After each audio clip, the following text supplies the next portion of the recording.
Oke, selamat datang di sesi 17 rekan-rekan semuanya.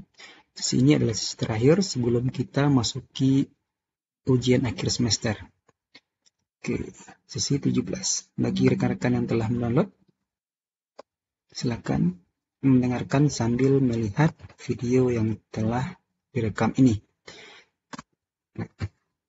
Sebagaimana kita ketahui bahwa kita berada di sesi terakhir. Sesi terakhir ini artinya kita telah belajar 16 pertemuan, yang mana 16 pertemuan ini kita berfokus pada bagaimana cara membuat anggaran, ya, dari anggaran penjualan, ya, anggaran kas, piutang, bahan baku, dan sebagainya. Nah, sebenarnya kalau diibaratkan di dunia kerja, setiap anggaran yang kita pelajari adalah divisi-divisi, karena mereka lah yang mengetahui potensi, kemampuan, ya,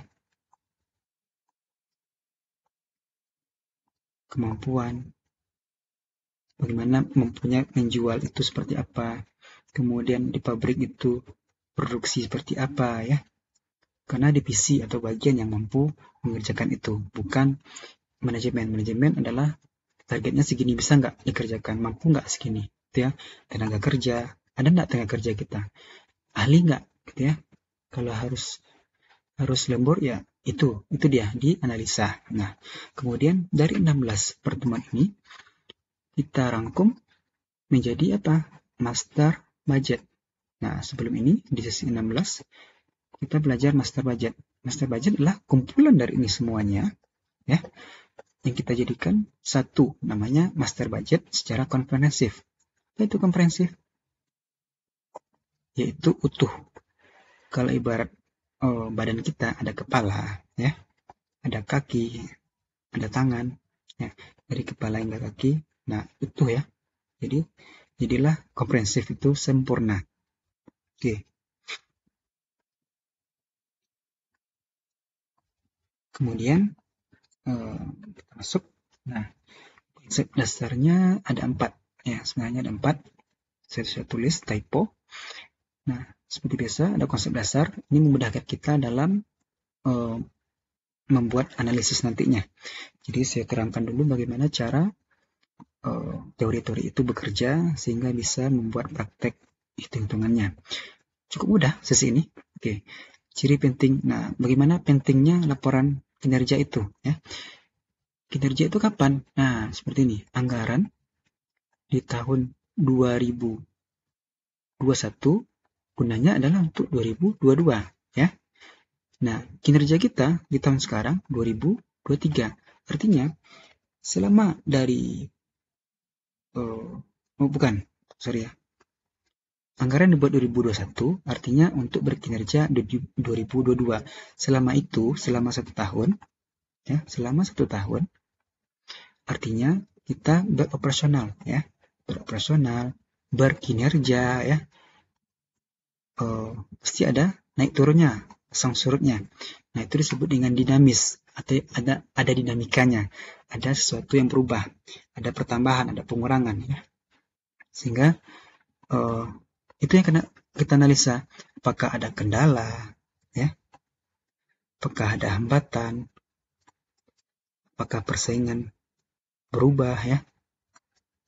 Nah, itu yang dianalisa, itu yang ditindaklanjuti oleh manajemen agar kita apa? Konstruktif. Konstruktif itu apa? Berubah ke arah yang lebih baik, ya. Jangan statis. Statis itu apa? Tidak berubah-ubah. Oke, lanjut. Nah, anggaran versus kinerja. Tadi anggaran saya bilang 2021 digunakan untuk 2022, ya. Berarti kinerja kita yang dihitung adalah 2022, ya. Pada tahun 2022 terjadilah seperti ini. Nah, kinerjanya seperti ini dan anggaran seperti ini. Coba kita versuskan, kita sandingkan atau kita bandingkan. Target sales 2000, misalnya gini, 2021 salesnya targetnya 50 juta, ya. Tapi 2022 diharapkan naik 100%, 100 juta. Tapi kenyataannya tetap 50 juta. Berarti ya warna dari warnanya hati-hati nih, ya. Nah, Nah, kinerjanya hati-hati nih. Nah, kemudian pangsa pasar. Pangsa pasar itu apa? Nah, ibarat kue ya. Nah, 50%. Nah, dia cuma 40%. Tapi pada kenyataannya dia dapat 10% pangsa pasarnya. Yang tadinya dia seperti Yamaha, Honda, Suzuki. Dia hanya seperti Suzuki saja, 10% pangsa pasar. Tidak seperti Yamaha yang menguasai 60%, kemudian 40%, Yamaha 40%, Honda 60%, seperti itu. Kemudian kenapa target salesnya menurun? Ya karena ada produk yang retur, ada produk yang dikembalikan. Ya berarti bisa jadi rusak, tidak lulus tapi dijual juga, tidak lulus quality control ya. Ada keluhan. Nah, seperti itu. Nah, jadi anggaran versus kinerja, kita lihat bahwasanya kinerjanya menurun, bukan menurun ya. Kalau ini kan menurun, padahal anggarannya sangat, ekspektasinya tinggi sekali. Tapi kalau ibarat timbangan, nah menurun seperti itu. Oke, lanjut. Nah, evaluasi kinerja. Kita mulai dari mana? Dari anggaran. Nah, ini kita telah pelajari di 16 pertemuan. Kemudian ini ibaratnya 2021. Nah, kita mulai 2022. Kinerjanya seperti apa? Nah, itu kita lihat ada naik, ya, ada naik, ada turun, ada bertambah, ada berkurang, atau ada PHK perusahaan kita. Itu tidak tahu karena sebenarnya kita telah membuat di 2021 anggaran seperti apa. Nah, kemudian alasan kita sampaikan, kita informasikan ya. Alasannya yang harus masuk akal, jangan yang tidak masuk akal. Misalnya ada hantu gitu ya, jangan. Ada COVID lagi, kan enggak? COVID enggak, mungkin enggak. Atau ada magic ya itu nggak masuk akal. Tapi kita jelaskan persaingan berubah. Misalnya kenapa persaingan berubah? Harga diturunkan, kemudian pesaing makin banyak gitu ya, makin meningkat. Dari tadinya 5 orang pemain jadi 10 orang. Jadi ceruk pasar sedikit. Nah, ceruknya semakin sedikit. Nah, itu disampaikan secara logis, sistematis, ya apa adanya, objektif gitu ya. Apa adanya itu objektif ya, tidak mengada-ngada.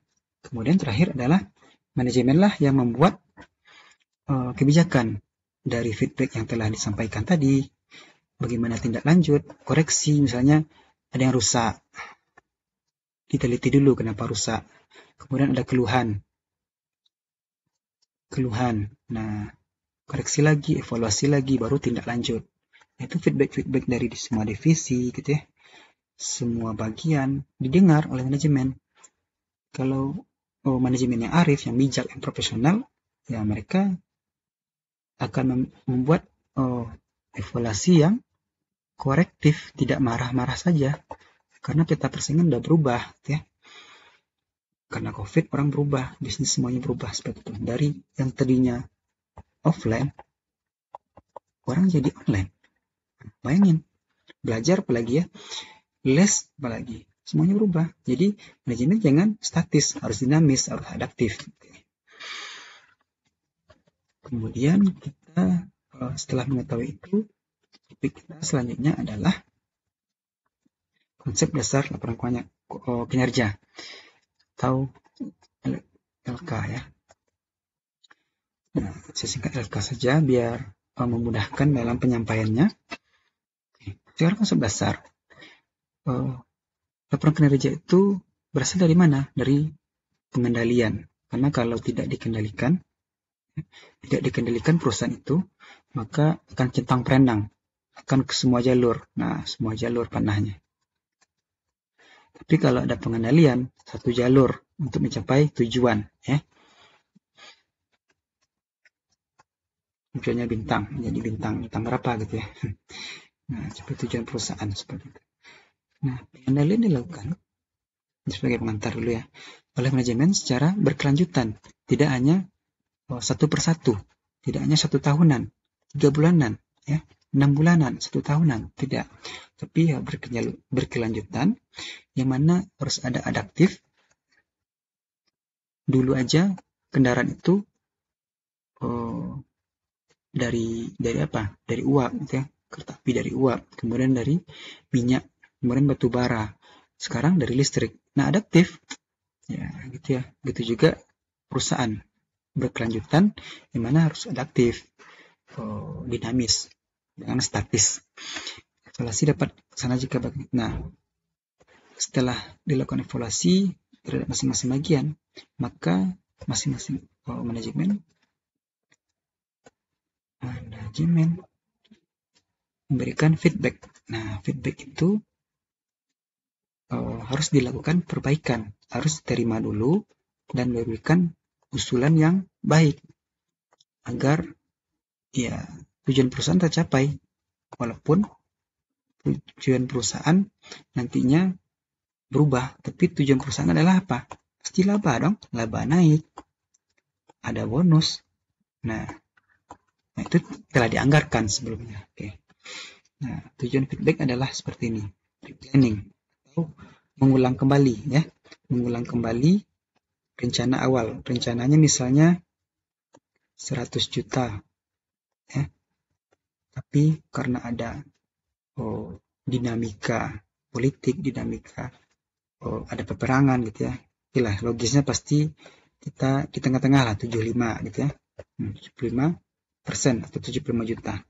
Nah, repairing, perbaikan. Nah, tentu ada perbaikan yang mana ada rusak, ada retur, ada keluhan.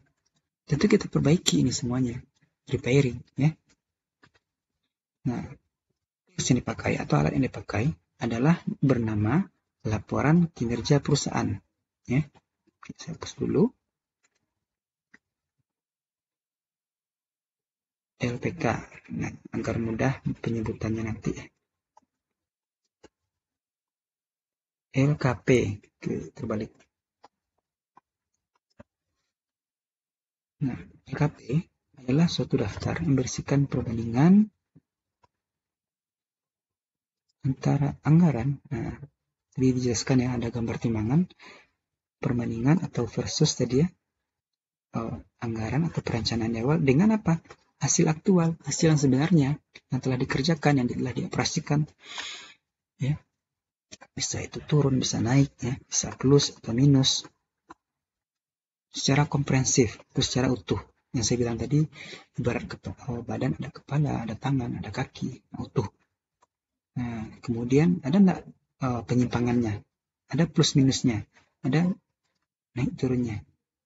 Disebut dengan standar deviasi atau variance, yang intinya menggunakan variansi bahasanya ya. Nah, apakah dengan laporan LKP tadi tujuannya apakah perusahaan telah efisien atau efektif mencapai tujuan? Oke. Intinya efisien dan efektif, karena analisis varian nanti menggunakan tujuannya adalah efisien efektif, tapi dalam bentuk kalimat dan dalam bentuk angka-angka, karena kuantitatif kualitatif harus bersanding. Nah, kemudian seperti ini, KP dibuat dalam periode tertentu, ya, bisa dalam bentuk bulanan, triwulan, semesteran, tahunan. Kalau hanya dilihat dalam bentuk tahunan, maka akan susah, karena perubahan itu ya kita lihat AP ya, berubah selama 3 bulan. Artinya kalau kita telat saja, kita jual selama berubah dalam 6 bulan, orang telat setiap 3 bulan udah berubah. Proyek-proyeknya dilaksanakan selama 3 bulan, kita tahunan. Nah, kapan kita berubah? Orang telah berubah, kita telat. Seperti Nokia, ya, Nokia kalah, ya, sama Apple, seperti itu. BB kalah sama Android, karena mereka tidak adaptif, tidak berubah sejaman. Maka dilakukan evaluasi. Lanjut. Nah, ini tidak ada yang baku, karena setiap perusahaan berbeda-beda, dengan tujuan yang sama, dengan profil yang berbeda. Perusahaan jasa tentu sangat berbeda dengan perusahaan manufaktur. Oke. Bagiannya juga bisa jadi semakin rumit. Rumah sakit tentu beda dengan universitas. Rumah sakit tentu beda dengan pabrik. Nah, seperti itu. Karena bagiannya berbeda, manajemen tugas yang disebut dengan pusat tanggung jawab. Karena anak buah yang bekerja, dia bertanggung jawab kemana dong? Langsung ke atas, langsung ke direktur. Nggak mungkin, karena harus ada berjenjang.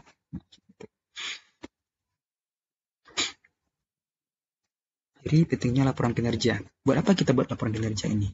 Ya, sedikitnya telah dijelaskan sedikit dari uh, uh, awalan tadi ya, pendahuluan. Apa lagi penting? KP penting ya. Karena dalamnya disesuaikan dengan struktur organisasi.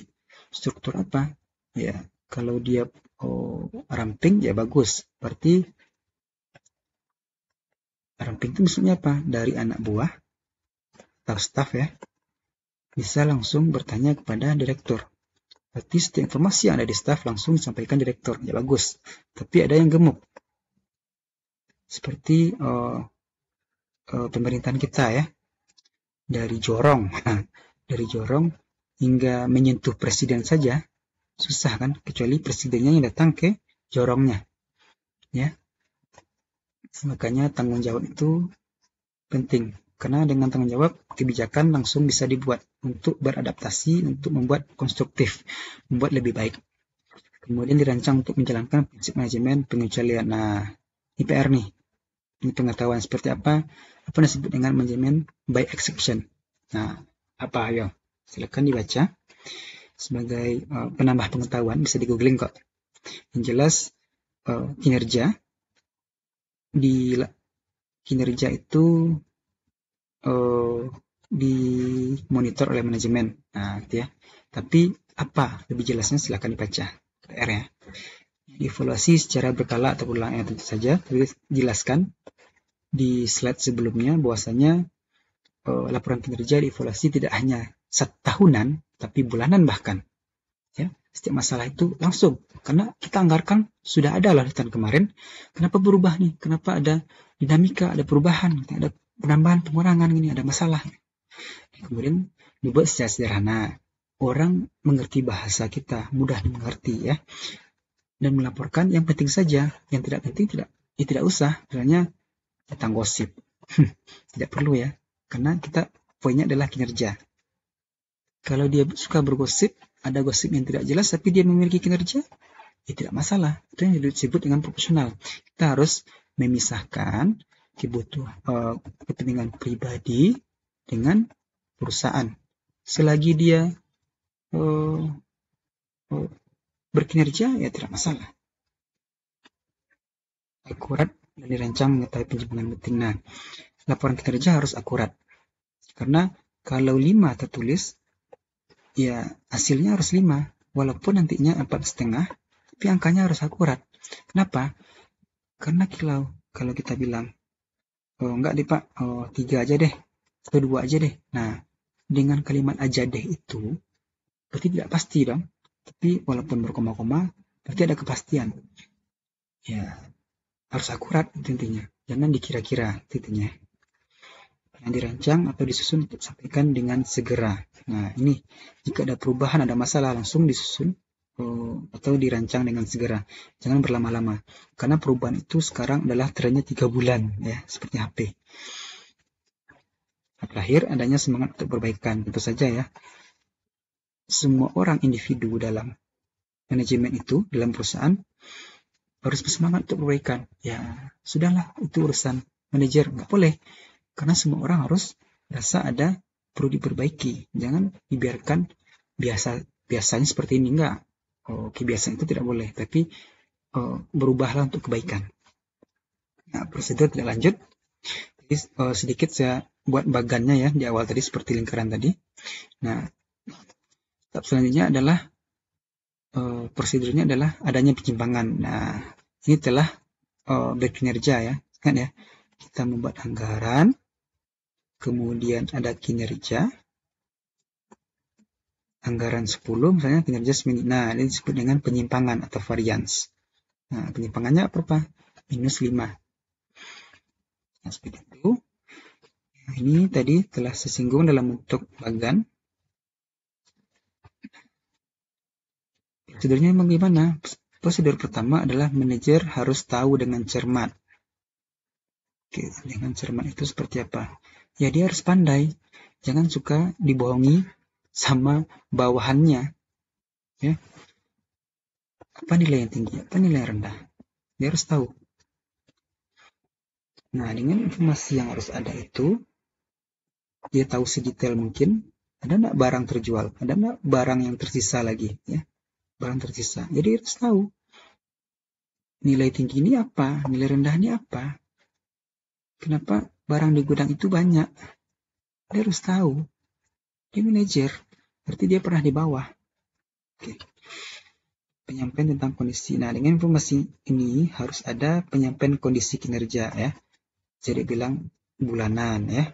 Baik tulisan dan tulisan. Bisa ditentukan dengan lisan dulu, kenapa kendala ini, kenapa ini berkurang, bertambah, ya. Kenapa ini boros sekali, kenapa banyak lembur. Nah, alasannya bisa dalam tulisan dan tulisan, sebabnya, kendalanya, dan sebagainya. Ya, seperti persaingan, kondisi politik, harga yang naik, ya karena ada perang, harga minyak naik, ya gitu ya. Harus langsung harus update informasinya, tidak lanjut bersifat konstruktif atau berpikir lebih baik, perbaikan, ya, berpikir lebih baik untuk perbaikan ke depannya, ya. Membuat kebijakan, ya tentu saja setelah mengetahui kendala yang ada, kemudian dilanjuti, harus ada payung hukumnya dalam bentuk kebijakan, karena karyawan bekerja itu harus dilindungi dalam bentuk jaminan apa, terutama jaminan kesehatan tentu, tapi konteks ini adalah jaminan payung hukum. Jadi dia berbuat seperti ini, berani seperti ini, harus ada backupnya. Backupnya dalam bentuk ketentuan, dalam bentuk prosedur, dalam bentuk direktur yang masih tahu, ya. Biasanya mereka akan di backup, dia menjual ke sini, dia memasarkan seperti ini, bahasa yang digunakan seperti ini, ada backupnya. Jadi jangan salah seperti iklan Holywing, ya, ingat ya Holywing, pusat hiburan malam yang manajer pemasarannya ya diberhentikan karena dia salah. Nanti di googling saja kenapa Holywing berhenti pemasarannya, ya karena pemasarannya salah, kalimat-kalimatnya itu. Nah, faktor yang mempengaruhi referensi. Apa referensi tadi? Yaitu penyimpangan, ya. Penyimpangan itu bisa positif, bisa negatif, bisa naik, bisa turun. Faktor mikroekonomi. Ekonomi dalam kawasan kecil atau lingkup kecil seperti rumah tangga, gitu ya. UMKM itu mikroekonomi, tapi tetap dalam pantauan negara. Harga kompetitor. Nah, kompetitor itu yang dirasakan oleh kita sebagai pengusaha. Kompetitor itu misalnya 5 misalnya, tapi karena entah kenapa ada 10. Masalah dong. Karena kuenya banyak baginya lagi. Nah, bagi berapa ini? Nah, banyak ya. Persaingan. Ya, persaingan ini bisa jadi dalam bentuk harga. Dalam bentuk rasa. Karena dia inovatif. Kecanggihan, ya. Kemasan. Nah, bisa iklan.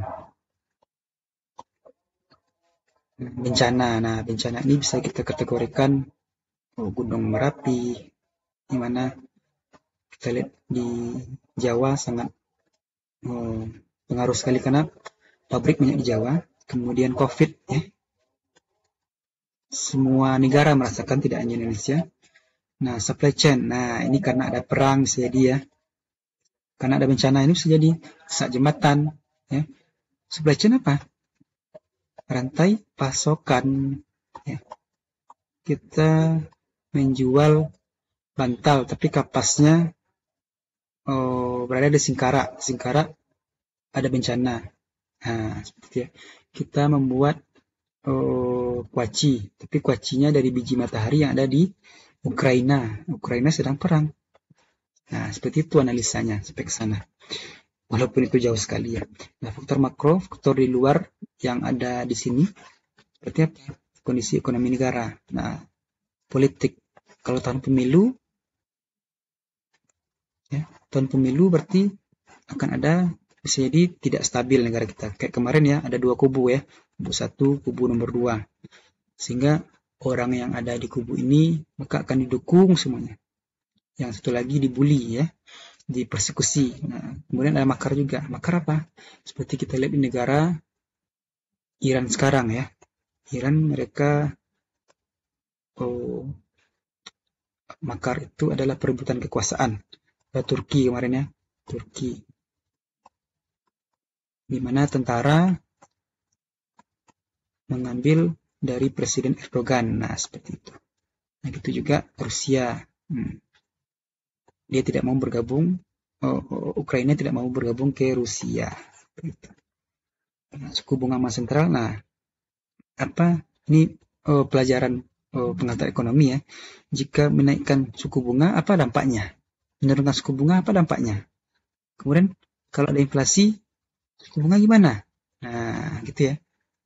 Ini telah dipelajari sebagai pengingat saja bagi saya bahwasanya yang mempengaruhi variansi bisa jadi inflasi ya.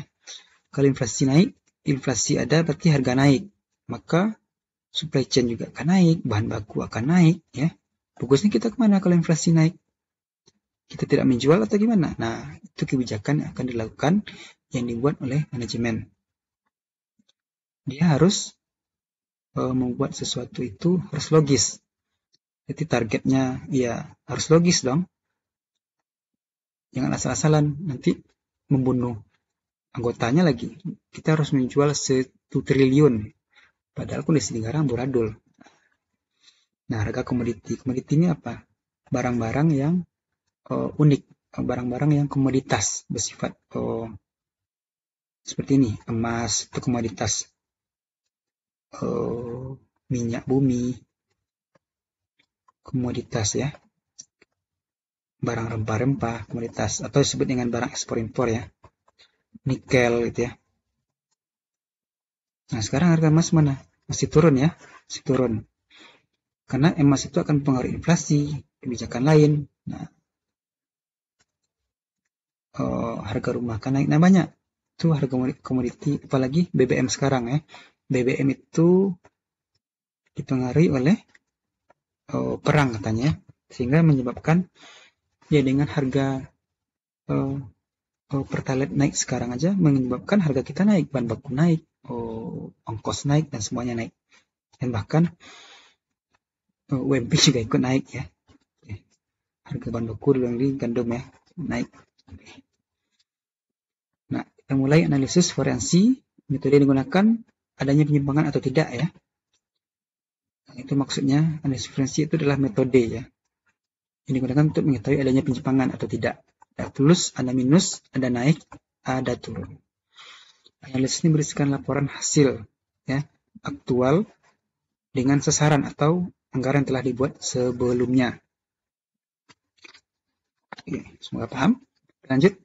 Konsep ini masuk dalam konteks P3L, Program Perencanaan dan Pengendalian Laba. Nah, karena semakin boros, kan nggak ada laba dong, labanya minus. Ini akan dipelajari di SPM, Sistem Pengendalian Manajemen. Karena di situ akan ada pusat-pusat pertanggungjawaban, akan dipelajari ya, rekan semuanya di semester 6. 5 atau 6 saya lupa. Nah, data yang diperlukan dalam analisis forensik ini adalah data dasar. Datanya 2021, 2022 ini adalah anggaran. 2002 adalah kinerja, data kinerja. Nah, 2021 lah disebut dengan data anggaran. Sekarang kita berada di 2023. Nah, gitu maksudnya.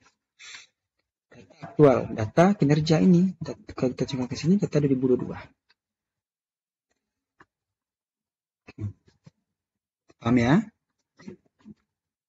Pelanggaran yang dapat dilakukan analisis variansi. Nah, ini yang endpoint atau angka yang akan kita analisis atau divisi yang akan kita analisis atau kita audit. Penjualan. Nah, penjualan kita lihat dari mana? Dari kuantitas unit yang dijual dan harga jual. Kemudian bahan baku ya, berarti di gudang. Di gudang kita lihat apa? Nah, Kita beli itu mahal nak atau kemurahan? Kalau murah berarti ada potensi untuk laba. Kalau mahal ada labanya, potensinya ya payah. Kita harus menjual, harga jual kita bisa jadi tinggi. Nah, di gudang itu dengan harga jual yang mahal, harga beli yang mahal, berarti kita boros dong. Berarti kita nggak efisien dong, nggak hemat dong. Nah, kemudian di gudang itu cukup nggak? Kalau ada permintaan barang, ada nggak barang itu? Sehingga kemudian membenahi nggak kualitasnya? Nah, itu disebut dengan bahan baku langsung. Nah, upah langsung. Nah, tentu saja upah langsung ini kita lihat adalah tingkat upah. Sesuai nggak dengan harga jual kita? Atau kemurahan kita memberi upah? Ya, seperti di Cina, di Vietnam gitu. Kemudian efisiensi tenaga. Nah, kalau kita ingin menjual banyak, menjual 1000 unit, apakah berlebih nak tenaga kita? Atau masih kurang? Atau perlu lembur? Overtime, lembur ya. Itu dipertimbangkan. Nah, biaya overhead. Nah, di BOP ini berarti di pabrik ya. Di pabrik berarti kita ada bahan bakunya terpakai atau enggak, tenaga kerjanya terpakai atau enggak. Ya. Berarti kita lihat budgetnya yang kita buat atau anggarannya lebih atau kurang. Ya. Kita telah menghitung-hitung ada tenaga kerja nih, ada bahan baku nih, gitu ya. Berlebih enggak kita untuk mengerjakan banyak yang tersisa nak, residu nak, gitu ya. Nah, itu kita analisis ya, lebih atau kurang. Sorry. Kemudian kapasitas pabrik itu mampu nak, atau keberatan, atau keringanan. Merasa ringan, perlu kita tambah lagi. Berarti kita cari titik optimalnya, jangan berat, jangan ringan. Ya. Nah, intinya adalah efisiensi tadi, boros atau hemat, itu aja intinya. Kalau efektif, mencapai tujuan.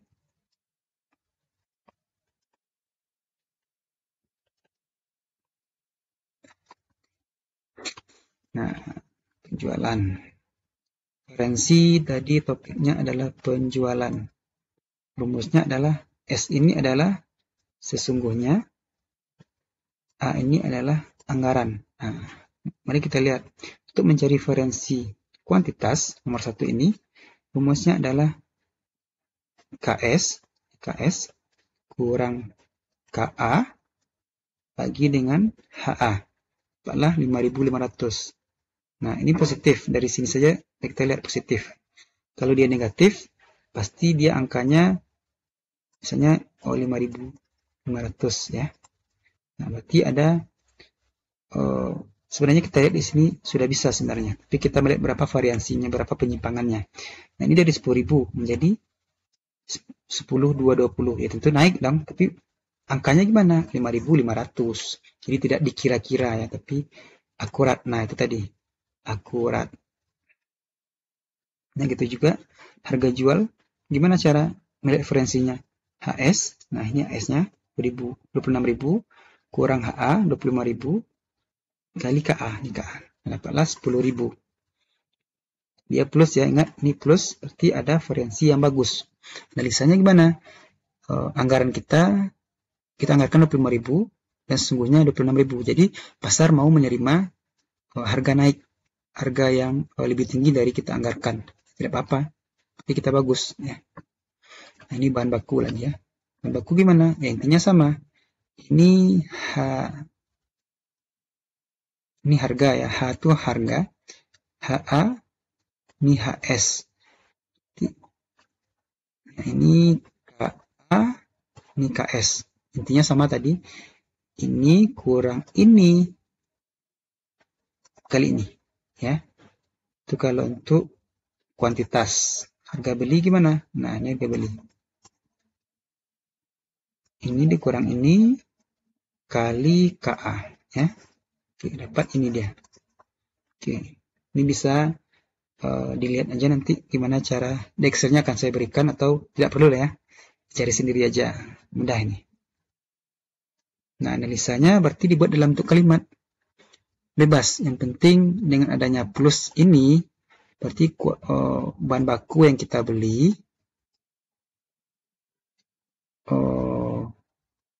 yang kita anggarkan 5.000. Oh, kalau ini bahan baku ya, bahan baku. Oke, beda lagi ya. Kalau bahan baku berarti ada kenaikan bahan baku ya. Kalau kenaikan bahan baku berarti berpengaruh pada harga jual. Dengan pengaruh harga jual, maka pasar menyerap barang kita nak? Mau nak? Nah, beda dengan iPhone ya. iPhone tiap tahun harganya naik, tapi tetap aja penjualannya bagus ya. Penjualannya bagus. Nah, analisanya seperti itu. Boleh dengan kalimat apapun. Kalau bahan baku itu beda lagi ya dengan kemudian harga beli lagi. Ya. Harga beli 1.500. Nah, di tahun 2022 kita beli 2.000. Ini harga, masih harga ya. Berarti kita harga jual kita naik. Nah, sorry tadi ya, ini kuantitas. Nah, kuantitas dengan harga naik, tentu kita agar tetap profit, tetap cuan, tentu kita harus menaikkan kuantitas. Nah, itu analisanya. Nah, jadi analisanya nanti pada waktu ujian, buat aja kalimat sesuai, tapi yang penting logis jawabannya. Bahan baku tentu beda dengan topiknya dengan penjualan. Ya, penjualan naik, ya kuantitas naik, berarti ada referensi bagus, ada referensi positif, berarti penjualan naik. Tapi dibarengi dengan harga jual naik. Kalau harga jual naik, berarti margin juga ikut naik. Nah, seperti itu. Pokoknya buat saja, buat semampunya. Ya, jangan mencontoh. Itulah analisa kita. Sebagai S1, analisa itulah yang kita perlukan. Karena S1 itu beda dengan D3 ya. D3 dia menghitung-hitung, S1 dia menghitung. Hitungan itu dia buat kebijakan, dia buat konstruktif tadi. Oke. Nah, terakhir BOP. BOP ini cukup banyak. Nah, yang penting intinya sama tadi. Ada selisih-selisih seperti ini ya, di sini. Yang jelas pendekatannya ada dua. Nah, ini tidak perlu kita bahas karena kita fokus ke rumus tadi saja ya. Ini jika efisiensi. Nah, ini tidak kita bahas. Ini cukup tahu saja. Bahwasanya untuk BOP, untuk yang ada di pabrik, penyimpangan itu penyimpangan yang dikontrol, penyimpangan idle apa? Idle nganggur ya, atau malas. Capacity yang tidak terpakai atau sedang malas. Mesin pabrik bisa membuat baju 1.000 ya. Tapi karena ada sesuatu, dia hanya bisa 700 pesanan. Berarti ada yang nganggur 300. Dia tidak buatnya. Karena permintaan berarti 700 atau pasar hanya bisa menyerap 700 membeli barang kita. Nah, 3 selisih. Nah, ini cukup tahu saja ya.